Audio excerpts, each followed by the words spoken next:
निशा और अनीशा दोनों ही बहन थी, पर निशा अनीशा के मुकाबले कम सुंदर थी, जिस वजह से जब भी लड़के वाले निशा को देखने आते तो वो अनीशा को पसंद कर लिया करते।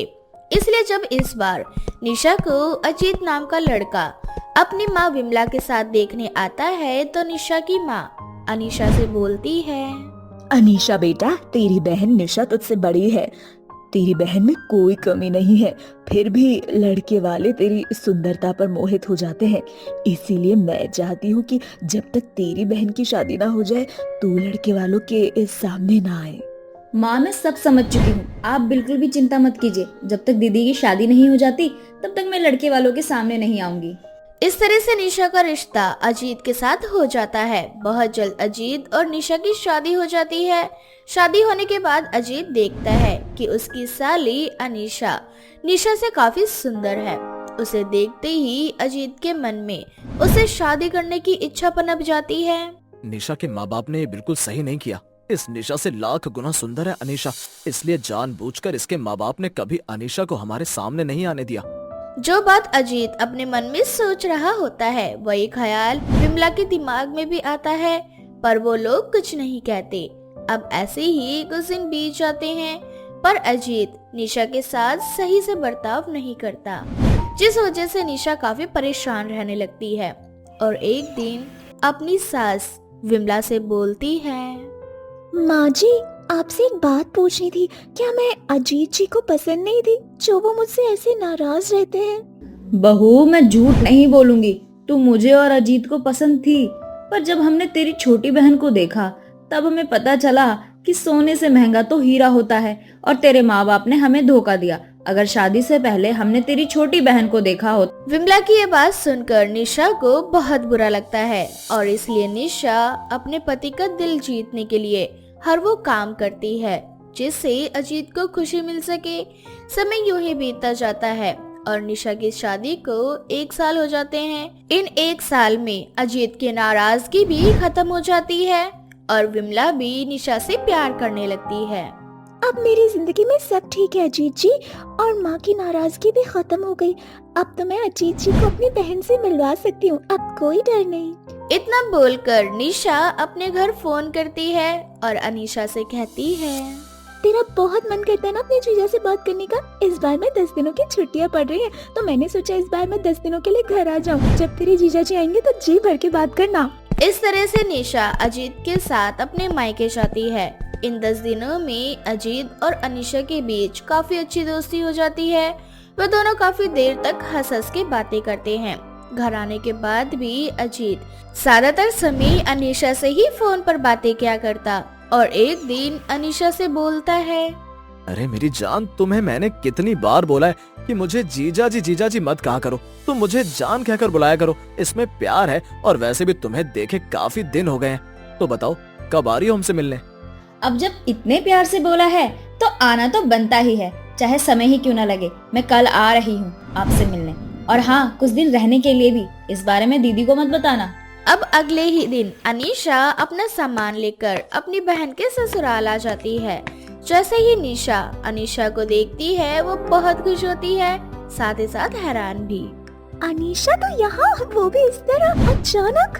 हाँ दीदी, मुझे तुम्हारी बहुत याद आ रही थी, सोचा क्यों ना तुमसे मिलने के लिए तुम्हारे घर आ जाऊँ। वैसे दीदी, मैं यहाँ कुछ दिन के लिए रहने के लिए आई हूँ, तुम्हें कोई प्रॉब्लम तो नहीं है ना? अरे अनीशा, भला इसमें मुझे क्या प्रॉब्लम होगी? तो जब तक यहाँ रहना चाहती है तब तक रह। वैसे भी माँ जी और अजीत जी दोनों ही अब मुझसे बहुत प्यार करते हैं। इस तरह से अनीशा और निशा काफी देर तक एक दूसरे से बातें करती हैं। शाम को जब अजीत घर आता है तो वो निशा के सामने नाटक करता है जैसे उसे कुछ मालूम ही नहीं। अब ऐसे ही कुछ दिन बीत जाते हैं और अनीशा ज्यादातर समय अपने जीजा के साथ ही रहती। ये देखकर निशा को थोड़ा अजीब लगता है, पर वो सारी बातें इग्नोर कर देती है।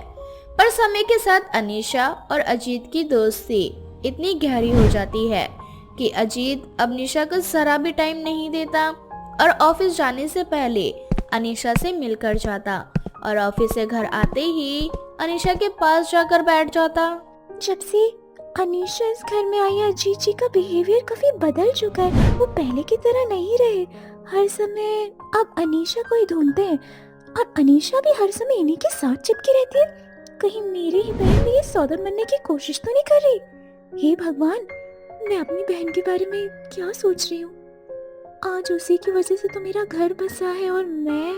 इस तरह से निशा के दिमाग में काफी सारी बातें घूमने लगती है, पर निशा ये सब देखकर भी सारी बातें नजरअंदाज करती है। अब समय के साथ विमला भी ज्यादातर समय अनीशा के साथ ही रहती। बेचारी निशा पूरे दिन घर के कामों में लगी रहती और अनीशा विमला के साथ कमरे में बैठकर बातें करती रहती। शाम को जैसे ही अजीत घर आता, अजीत के आने के बाद अनीशा अजीत के साथ बैठ जाया करती। ऐसे ही एक रात निशा सो रही होती है, तभी आधी रात में उसकी आंख खुलती है और वो देखती है कि अजीत बिस्तर पर नहीं है। इतनी रात को अजीत जी कहाँ गए और ये बालकनी में से हंसने की आवाज किसकी आ रही है? अब निशा बालकनी पर जाकर देखती है, जहां वो देखती है कि अजीत और अनीशा खड़े होकर हंस हंस कर बातें कर रहे हैं। पर जैसे ही वो दोनों निशा को देखते हैं, बिल्कुल चौंक जाते हैं। क्या हुआ? आप दोनों मुझे देखकर ऐसे डर क्यों गए? और इतनी रात में आप दोनों अकेले बालकनी में क्या कर रहे हो? कुछ नहीं निशा, मुझे नींद आ रही थी तो मैं टहलने के लिए कमरे से बाहर आ गया। तभी मेरी नजर अनीशा पर पड़ी। अनीशा अकेली बालकनी पर खड़ी थी तो मैंने सोचा कि क्यों ना कुछ देर अपनी साली साहिबा से हंसी मजाक कर लिया जाए। चलो, अब मुझे बहुत नींद आ रही है। हाँ दीदी, आप भी सो जाओ, मैं भी सोने जा रही हूँ। इस तरह से अजीत निशा को बेवकूफ बना देता है। अब ऐसे ही कुछ दिन बीत जाते हैं और अजीत की नजदीकी अनीशा के साथ बढ़ने लगती है। ऐसे ही एक रात फिर आधी रात में निशा की आंख खुलती है और वो देखती है कि आज भी अजीत अपने कमरे में नहीं है। इस बार निशा सीधा अनीशा के कमरे में जाती है, जहां वो देखती है कि अजीत और निशा एक दूसरे के बेहद करीब हैं। अजीत जी, अनीशा, ये सब कुछ क्या है?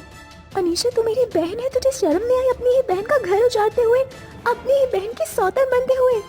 अरे शर्म कैसी, अगर हम दोनों एक दूसरे को पसंद करते हैं तो अगर शादी से पहले तुम्हारी माँ ने चालाकी नहीं की होती तो आज अनीशा मेरी बीवी होती, ना कि तुम।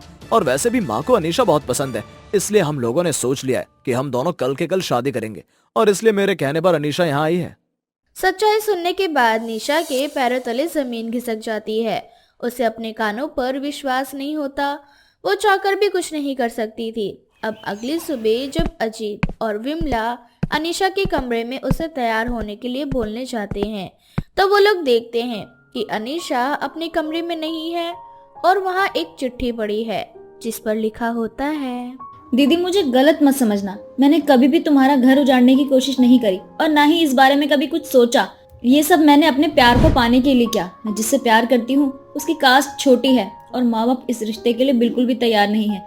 बस इसीलिए मैं तुम्हारे घर में रहने के लिए आई, ताकि माँ बाप को विश्वास हो जाए कि मैं अमन को भूल चुकी हूँ। और जैसे ही मुझे मौका मिला मैं भागकर यहाँ आ गई। मुझे माफ कर देना दीदी। देख लिया जीजी, माँ जी, आप में ऊपर ही सुंदरता का परिणाम। जरूरी नहीं जो इंसान ऊपर से सुंदर हो वो अंदर से भी सुंदर हो।